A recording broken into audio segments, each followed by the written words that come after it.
Now we move on to the next example. Okey, kali ni lebih kurang macam tadi je. So kita ada y sama dengan 5x kuasa 3 tambah 4. Dia macam example yang first tadi. Tapi kali ni dia punya kuasa tu complicated sikit.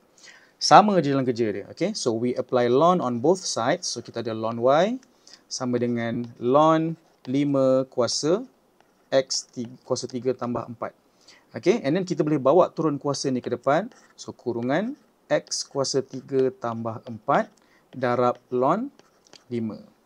Okay, ini pun sama. Ln 5 ni just a number. Okay, awak tak perlu differentiate pun ln 5 ni sebenarnya. Awak just biarkan dia sebagai constant dan kita differentiate x cube tambah 4 ini.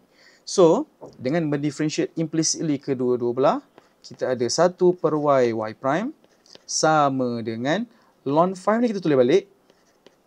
Lepas tu differentiate x cube tambah 4, kita dapat 3x kuasa 2. Okay. Lepas tu bawa y ke sana, kita ada y prime sama dengan y.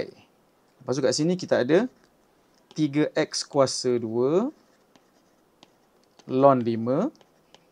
Okay. Lepas tu y apa?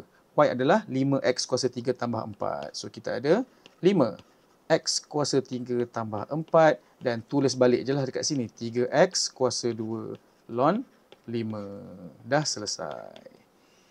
Okey, ini pun dah dikira markah penuh dah. Okey, tak payah nak kembang-kembang, tak payah nak simplify ke apa. Okey?